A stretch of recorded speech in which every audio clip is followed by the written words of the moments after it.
भदंत विशुद्धानंद महाथेरो औरंगाबाद, मुंबई और अभी बुद्ध गया में यहाँ एक मोनास्ट्री बनाई हुई है भंते जी ने।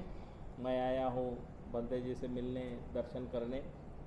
और भंते जी का मेरा पुराना परिचय 1991 से है, क्योंकि 10 दिन के लिए मैं श्रामनेर बना था औरंगाबाद में भंते जी के पास में। तो भंते जी विशुद्धानंद महाथेरो, उनसे आज हम जानेंगे। उनका वर्षावास भी यहाँ बुद्ध गया में हो रहा है। तो महाबोधि विहार के बारे में, क्योंकि अनागारिक धम्मपाल जी ने 1891 में आकर के बौद्धों की विरासत जिंदा करने का काम किया। उन्होंने भूखे रहते हुए टिकट के पैसे बंद जमा करते थे कि बौद्धों की आवाज़ बौद्धों तक जाए। तो उन्होंने जो मेहनत और परिश्रम करके ये सारनाथ, बुद्ध गया, सारे स्थानों को जीवित किया, जिसकी वजह से आज तमाम बुद्ध धम्म भारत में दिखाई दे रहा है। बाबा साहब का जन्म उसी साल हुआ जिस समय उन्होंने यहाँ पर बहुत बड़ा कार्यक्रम लिया, विश्व बौद्ध परिषद ली। अनागारिक धम्मपाल जी ने अपने समय में से समय स्वामी विवेकानंद जी को जाकर के शिकागो परिषद में दिया। तो स्वामी विवेकानंद को बच्चा बच्चा भारत में जान रहा है, लेकिन जिस अनागारिक धम्मपाल ने अपना जीवन इस भारत भूमि में दिया, तो उसको भारत के कोई सिलेबस में भी पता नहीं है। तो उसी को लेकर के हमने 160वीं जयंती गांधी मैदान में, माने वो पुराना महान अशोक का, सम्राट अशोक का अशोका मैदान है, और पटना जो है वो ऐतिहासिक हमारी पाटलिपुत्र विरासत है, जहाँ से बुद्ध के धम्म को सारे विश्व में फैलाने का काम महाराजा अशोक ने किया। तो भंते जी से हम जानते हैं कि ये महाबोधि विहार जो है बौद्धों का है, तो बौद्धों को मिलना चाहिए। तो उस संबंध में आपका क्या विचार है? नमो बुद्धाय, जय भीम।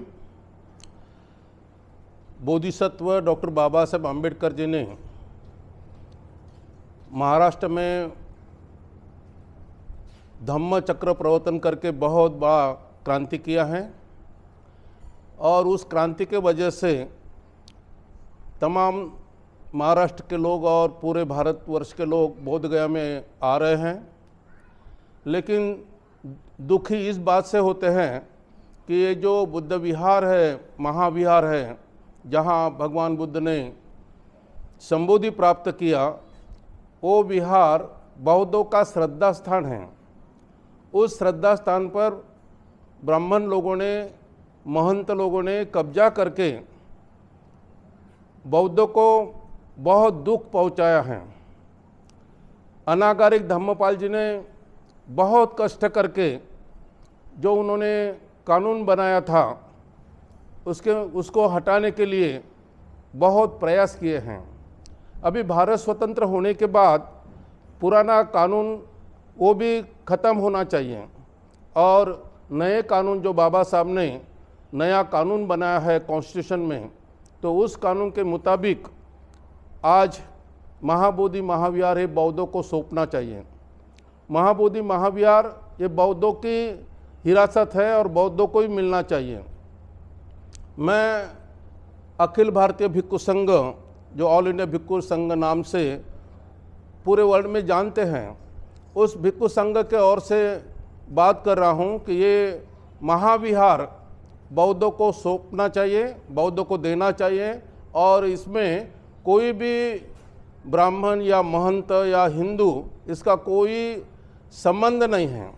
क्योंकि हिंदुओं के कोई मंदिर में कोई बौद्ध सभासद नहीं है, क्रिश्चियनों के चर्च में, गुरुद्वार में, और कहीं भी उनके धर्म के लोग उनका धर्म का मंदिर, मस्जिद, गुरुद्वार चलाते हैं। वैसा ही बौद्धों का ये जो बुद्ध विहार है, वो श्रद्धा स्थान, वो सबसे बड़ा भारी श्रद्धा स्थान है। वो श्रद्धा स्थान बौद्धों को सौंपने के लिए बहुत संघर्ष करने जा रहे हैं। अभी ये संघर्ष तभी खत्म होगा जब बौद्धों के कब्जे में ये महाविहार आएगा। तो इसलिए बहुत भिक्षु संघ बहुत ताकत से, पूरे परिश्रम से कष्ट ले रहे हैं।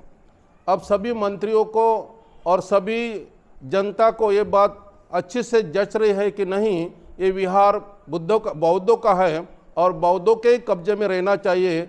ये बात सबको मालूम हो गई है, और अभी कानून के तरीके से भी, कानून में भी इस विहार का जल्दी से जल्दी बौद्धों के कब्जे में देने का, कानून बदलने का ये प्रयास जल्दी होना चाहिए। इसमें अच्छे से खासदार आमदार जो लोग हैं वो बहुत इंटरेस्टिंग ले रहे हैं।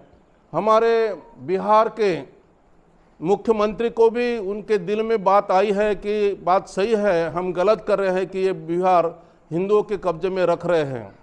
तो बिहार के मुख्यमंत्री ने इसमें इंटरेस्ट लेते हुए ये मंदिर जल्दी से जल्दी बौद्धों को सौंपना चाहिए।